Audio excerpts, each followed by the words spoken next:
Hello everyone, welcome back to R K study. आज के इस वीडियो में हम लोग जीएसटी के बारे में देखेंगे कि जीएसटी क्या है, जीएसटी कुल कितने प्रकार के होते हैं, अगर जीएसटी समय पे ना जमा किया जाए या फिर ना जमा किया जाए तो क्या कार्रवाई हो सकती है, और जितने भी डिफरेंट टाइप के जीएसटी हैं उन सभी टाइप्स के क्या क्या इम्पोर्टेंस है, वो जीएसटी कहाँ कहाँ पर लगता है, किन किन चीज़ों पे जीएसटी लग सकता है। तो ये सारी जानकारी हम लोग इस वीडियो में देखेंगे। और जीएसटी को कब भारत में लाया गया था उसको भी देखेंगे। जीएसटी के कुछ फ़ायदे हैं, जैसे हर चीज़ का कुछ फ़ायदे होता है तो कुछ नुकसान भी होता है, वैसे ही जीएसटी का भी है। तो चलिए बिना किसी देरी के आज की वीडियो की शुरुआत करते हैं। सबसे पहले दिया गया है जीएसटी का पूरा नाम। तो जीएसटी का पूरा नाम होता है goods and service tax. Goods and service tax. Goods and service tax का मतलब हो गया कि जो कुछ भी सामान हम जो भी वस्तु खरीदते हैं किसी दुकान से, या फिर ऑनलाइन जो हम लोग शॉपिंग कर लेते हैं, या फिर कहीं से दूसरे राज्य में जा कर के हम शॉपिंग करते हैं, तो सारी चीज़ें जो हम खरीदते हैं या फिर उसकी जो सर्विस है उसी चीज़ का कुछ ना कुछ टैक्स लगता है, तो उसी को हम जीएसटी कहते हैं। जीएसटी परिषद में कुल 33 सदस्य होते हैं। टोटल नंबर ऑफ मेंबर्स कितने हैं जीएसटी परिषद में? 33 मेंबर। दुनिया में सबसे ज़्यादा जीएसटी की दर भारत में है। जो जीएसटी का दर है, जो जीएसटी का रेट लगता है, वो भारत में सबसे ज़्यादा लगता है। ठीक है ना। फिर नेक्स्ट देखते हैं, जीएसटी पंजीकरण या फिर जीएसटी रजिस्ट्रेशन करने पर 15 अक्षर का पंजीकरण नंबर या फिर रजिस्ट्रेशन नंबर दिया जाता है। अगर आप जीएसटी का रजिस्ट्रेशन कराएंगे तो उसमें 15 अक्षर का क्या दिया जाता है? रजिस्ट्रेशन नंबर दिया जाता है, जिसे जीएसटी आइडेंटिफिकेशन नंबर कहा जाता है। जिसे जीएसटी आइडेंटिफिकेशन नंबर कहा जाता है। जैसे हम लोग आधार कार्ड बनाते हैं, पैन कार्ड बनाते हैं, कुछ ऐसे नंबर मिलता है ना, परमानेंट अकाउंट नंबर या फिर आधार नंबर, वेरिफिकेशन नंबर। ठीक वैसे ही जीएसटी रजिस्ट्रेशन नंबर मिलता है जीएसटी रजिस्ट्रेशन कराने पर। तो शुरुआत में जो दो नंबर दिए रहते हैं, जैसे मान लीजिए एग्जांपल के तौर पे 25 दिया है, या फिर 12 दिया है, या फिर 13 दिया गया है। देखिए यहाँ पे दिया गया है। तो शुरुआती के जो दो नंबर रहेंगे वो स्टेट को प्रदर्शित करता है। जो भी उस राज्य का स्टेट कोड रहेगा उसको डिनोट करेगा। फिर नेक्स्ट के जो नंबर रहेंगे 1 2 3 4 5 6 7 8 9 10, आगे के जो 10 नंबर रहेंगे वो हमारा पैन नंबर रहेंगे। देखिए इसी तरह से पैन नंबर होता है। ठीक है ना। फिर नेक्स्ट का जो आएगा वो बिजनेस रहेगा कि किस बिजनेस से संगठित है या फिर किस बिजनेस के लिए है। जैसे अल्फ़ाबेटिकल रहेगा SRP या फिर ABC, कुछ भी रह सकता है। तो जीएसटी आइडेंटिफिकेशन नंबर में ये 3 चीज़ें हमको देखने के मिलता है। नेक्स्ट आता है कि जीएसटी एक अप्रत्यक्ष कर है। भारत का जीएसटी मॉडल कनाडा पर आधारित है। भारत का जीएसटी मॉडल कनाडा पर आधारित है। इसका मतलब ये हुआ कि जो जीएसटी लाया गया था, जो जीएसटी भारत में इनॉग्रेट किया गया था, वो कनाडा के थ्रू किया गया था, कनाडा के मॉडल पे बेस्ड है। और जीएसटी एक अप्रत्यक्ष कर है। ठीक है ना, अप्रत्यक्ष कर है। नेक्स्ट आता है, देखिए अगर जीएसटी ना देने पर क्या हो सकता है, या फिर जीएसटी चोरी करने पर। जीएसटी चोरी करने वाले को 5 साल का जेल का प्रावधान होगा। मिनिमम जीएसटी चोरी करने वाले पर कितने साल का जेल हो सकता है? 5 साल का। भारत में पहली बार जीएसटी को लागू करने वाला राज्य असम है। ये बहुत ही मोस्ट इम्पॉर्टेंट क्वेश्चन है कि भारत में पहली बार जीएसटी को या फिर गुड्स एंड सर्विस टैक्स को लागू करने वाला पहला स्टेट कौन सा है? तो कौन सा है? असम। नेक्स्ट आता है, अब देखिए यहाँ पे भी ये भी इम्पॉर्टेंट है कि जीएसटी कितने प्रकार के होते हैं। How many types of GST? एक आता है सीजीएसटी, देखिए यहाँ पे दिया गया है CGST, IGST, SGST and UTGST. बहुत ही इम्पॉर्टेंट है और बहुत ही सिंपल तरीके से आपको समझ में आएगा। एक एक करके हम लोग समझते हैं। सबसे पहले समझते हैं सीजीएसटी, एसजीएसटी। एसजीएसटी का मतलब क्या हुआ? State goods and service tax. इस पर क्या हो जाएगा? स्टेट। स्टेट मीन्स क्या होता है? राज्य। ठीक है ना, राज्य। तो राज्य से ही पता चल रहा है कि जिस राज्य में बनी वस्तु हो उसी राज्य में बेची जाए तो SGST लगेगा। मान लीजिए कि कोई भी वस्तु है जो कि किसी राज्य में, जैसे यूपी में कोई वस्तु बनी है और यूपी में ही बेची जाए तो उस पर क्या लगेगा? SGST लगेगा। ठीक है, बहुत ही सिंपल है। SGST मीन्स कि state goods and service tax. Next आता है CGST। CGST का मतलब क्या हुआ? सेंट्रल। सी फॉर क्या होता है? सेंट्रल। तो कहीं ना कहीं ये केंद्र सरकार से संबंधित है। तो देखते हैं कि यह CGST यह केंद्र सरकार लेती है, यह वस्तु के उत्पादन पर लगता है। कोई भी वस्तु है जिसका उत्पादन हुआ है चाहे किसी भी राज्य में, तो वहाँ पर क्या लगेगा? CGST भी लगेगा, जिसे केंद्र सरकार को दिया जाता है। देखिए पहले क्या होता था GST से पहले कि केंद्र सरकार को इस चीज़ में बहुत ही ज़्यादा फ़ायदा नहीं होता था। ठीक है, स्टेट को ज़्यादा होता था, क्योंकि कोई भी चीज़ हम लोग खरीदते हैं तो स्टेट में ही खरीदते हैं। अगर मुझे कोई भी सामान खरीदना हो तो सिंपल सी बात है, अपने ज़िले में ही, अपने गांव में ही या फिर अपने राज्य में ही खरीदूंगा। किसी चीज़ को खरीदने के लिए दूसरे राज्य में जाएंगे तो सामान से ज़्यादा तो किराया लग जाएगा। तो सेंट्रल गवर्नमेंट जब को क्या पहले सेंट्रल को क्या जाता था? पहले GST जाता ही नहीं था, स्टेट को ही मिलता था। तो जब से GST लाया गया था तब से CGST को इम्पॉर्टेंट कर दिया गया था कि CGST आपको लगेगा ही लगेगा, चाहे वो कोई भी चीज़ हो। मीन्स कि केंद्र सरकार को उसको GST मिलेगा ही मिलेगा। फिर नेक्स्ट आता है IGST। IGST का आई मीन्स यहाँ पे क्या मिला कि इंटीग्रेटेड। कहीं ना कहीं CGST और SGST है, उन दोनों का कॉम्बिनेशन है IGST। ठीक है, integrated goods and service tax. किसी राज्य में बनी वस्तु दूसरे राज्य में बेची जाती है, जिस राज्य में बेचा जाता है वह राज्य IGST लेता है। मान लीजिए कि उत्तर प्रदेश में कोई सामान बना है और उसको बिहार में ले जा कर के बेचा जाए तो उस पर क्या लगेगा? IGST लगेगा। ठीक है, IGST। अगर कोई सामान उत्तर प्रदेश में बना है और उत्तर प्रदेश में ही बेचा जाए तो उस पर SGST लगेगा, लेकिन कोई सामान यूपी में बना है और बिहार में बेचा जाए तो उस पर IGST लगेगा। क्लियर है?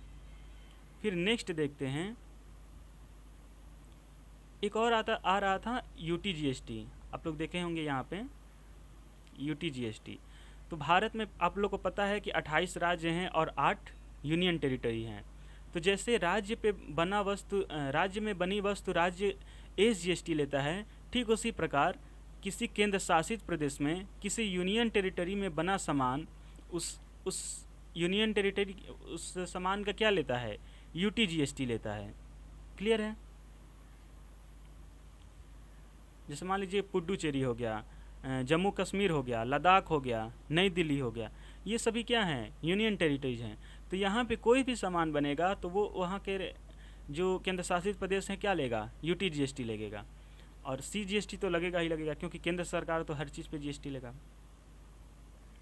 नेक्स्ट आता है, देखिए ये चीज़ भी इम्पॉर्टेंट है जिसे नोट में करके लिखा हूँ कि ऑनलाइन के सभी प्रकार की खरीदारी IGST के ही अंतर्गत आता है।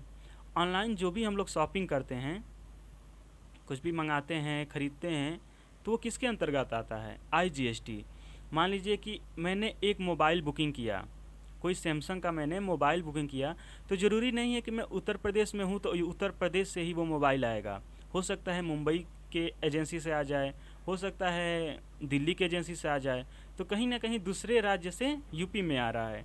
तो हम लोग पढ़े हैं कि किसी दूसरे राज्य में बनी वस्तु किसी दूसरे राज्य में बेची जाए तो उस पर क्या लगेगा? IGST लगेगा। ठीक उसी प्रकार ऑनलाइन शॉपिंग को भी किसके अंतर्गत रखा जाता है? IGST के अंतर्गत। इसीलिए ना 2-3 दिन का समय लग जाता है ऑनलाइन शॉपिंग में। कुछ चीज़ें होती हैं जो कि आस बाजू में ही रहता है एजेंसी, तो सर्विस जल्दी प्रोवाइड करा देते हैं, वरना समय लगता है। फिर नेक्स्ट आता है GST के सभी प्रकार के डिसीजन GST काउंसिल लेती है। GST को इनॉग्रेट करने के लिए, अच्छे से संस्था को चलाने के लिए एक GST काउंसिल बनाई जाती है, जिसका सभी GST के जो डिसीजन होते हैं, सभी जो निर्णय होते हैं, वो GST काउंसिल ही लेती है कि GST की दर कितना रहेगा, GST कितने समय तक रहेगा, किन सामानों पे कितना % जीएसटी लगाया जा सकता है, ये सारी चीज़ें निर्णय कौन लेता है? जीएसटी काउंसिल लेती है। फिर एक और नोट में करके लिखा हूँ कि इन सभी प्रकार के जीएसटी में से सीजीएसटी अनिवार्य रूप से देना होता है।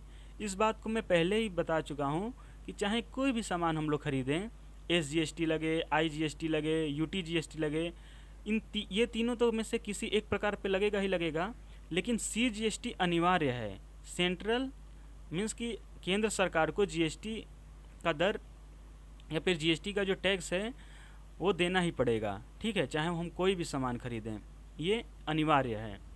बाकी तीनों टाइप्स में से जीएसटी, एक जीएसटी उसमें से इम्पॉर्टेंट है।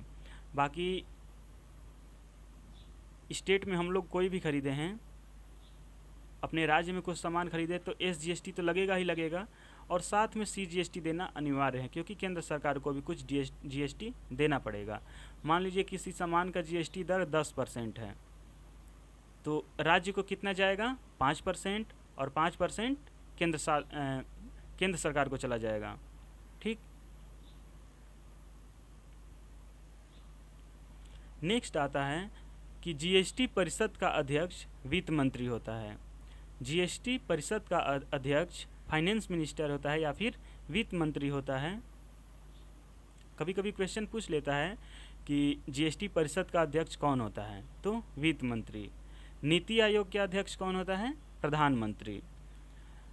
जीएसटी से संबंधित प्रावधान अनुच्छेद 379 में है। कुछ भी चीज़ें हम भारत में जो लाया जाता है उसके पीछे संविधान का हाथ है कि हाँ, संविधान में अगर वो चीज़ को प्रमोट किया जाएगा, संविधान में उस चीज़ का प्रावधान दिया रहेगा, तो संविधान के थ्रू ही किसी चीज़ को, नई चीज़ों को हम भारत में लागू कर सकते हैं। ठीक उसी प्रकार जीएसटी है, जिसका प्रावधान 379 में दिया गया है। अगर आप भारतीय संविधान का अनुच्छेद 379 पढ़ेंगे तो उसमें जीएसटी के बारे में दिया गया है। जीएसटी केलकर समिति के सिफारिश पे लागू किया गया था। अब कोई भी चीज़ को, नई चीज़ों को लाने के लिए किसी न किसी संस्था के द्वारा सिफारिश की जाती है। ठीक उसी प्रकार जीएसटी किसके द्वारा, किस समिति के द्वारा सिफारिश पे लाया गया था? केलकर समिति के। मैं जब ये बताया था कि हाँ, भारत के जितने भी राज्य हैं उन सभी राज्यों को भाषा के आधार पर गठित करने के लिए कौन सी आयोग का गठित किया गया था या फिर किस आयोग के सिफारिश पे लाया गया था, तो फजल अली आयोग। ठीक उसी प्रकार जीएसटी के लिए केलकर समिति। नेक्स्ट आता है कि जीएसटी को लागू करने के लिए 101 तथा 122वां संशोधन किया गया था। देखिए, अनुच्छेद कौन सा है? 379, और संशोधन कौन सा है? 101 तथा 122वां। 101 और 122 क्लियर है। नेक्स्ट आता है जीएसटी की चर्चा अनुच्छेद 369 में दिया गया है। जीएसटी की चर्चा तो दिया गया है 379 में, लेकिन अलग से अगर आप आईजीएसटी के बारे में देखेंगे, integrated goods and service tax देखेंगे, तो वो कौन से अनुच्छेद में दिया गया है? 369 में दिया गया है। 369। भारत में पहली बार जीएसटी 1 जुलाई 2017 को लागू किया गया था। पेट के एग्जाम में शायद पूछा था कि जीएसटी भारत में किस वर्ष लागू किया गया था। उसमें डेट नहीं पूछा था, बस वर्ष पूछा था। 2015, 2016, 17, 18 ऐसा कुछ ऑप्शन उसमें दिया गया था। तो कब लागू किया गया था? 2017 में। अगर डेट पूछा जाए कि किस डेट को लागू किया गया था, तो 1 जुलाई 2017 को। इम्पॉर्टेंट क्वेश्चन है। अब देखिए, जीएसटी से संबंधित कुछ और इम्पॉर्टेंट टर्म्स क्या हो सकते हैं कि जीएसटी परिषद में कुल 33 सदस्य होते हैं। ये चीज़ को हम लोग पहले ही देख चुके हैं। उन 33 सदस्य में कौन कौन से सदस्य होते हैं? एक तो वित्त मंत्री होते हैं जो कि अध्यक्ष होते हैं। ऑलरेडी मैं बता चुका हूँ कि जीएसटी के अध्यक्ष कौन होते हैं या फिर जीएसटी काउंसिल के अध्यक्ष कौन होते हैं? वित्त मंत्री। अब भारत के जितने भी राज्य हैं, 28 राज्य हैं, तो उन सभी राज्यों के वित्त मंत्री होते हैं। वो भी क्या होते हैं? जीएसटी काउंसिल में शामिल होते हैं। तो एक तो हो गए अध्यक्ष और 28 राज्यों के वित्त मंत्री, टोटल 29 सदस्य हुए। और एक राज्य मंत्री, भारत के एक राज्य मंत्री, टोटल 30 हुए। और यूटी के वित्त मंत्री, 3 जो यूटी हैं, टोटल तो वैसे 8 हैं, लेकिन जिस राज्य में जिस केंद्र शासित प्रदेश में मुख्यमंत्री होते हैं उन्हीं राज्य में क्या हैं, वित्त मंत्री। तो उनमें से जम्मू कश्मीर है, पुदुचेरी है और नई दिल्ली है। तो यहाँ के 3 वित्त मंत्री हैं। तो टोटल कितने हो गए, 1 + 28 29, 31 और 30 3 33, टोटल 33 सदस्य हो गए हैं। देखिए यहाँ पे दिया गया है। तो ये चीज़ भी इम्पॉर्टेंट है, इसको भी आप लोग ध्यान से देख लीजिएगा। भूलने लायक हो तो इसको कॉपी पे नोट कर लीजिएगा ताकि बाद में आप आसानी से इसको रिवाइज कर सकते हैं। तो ये था कुछ जीएसटी से संबंधित महत्वपूर्ण तथ्य। होप आप लोग को समझ में आया होगा। मिलते हैं नेक्स्ट सेशन में, तब तक के लिए बस इतना ही। Thank you everyone.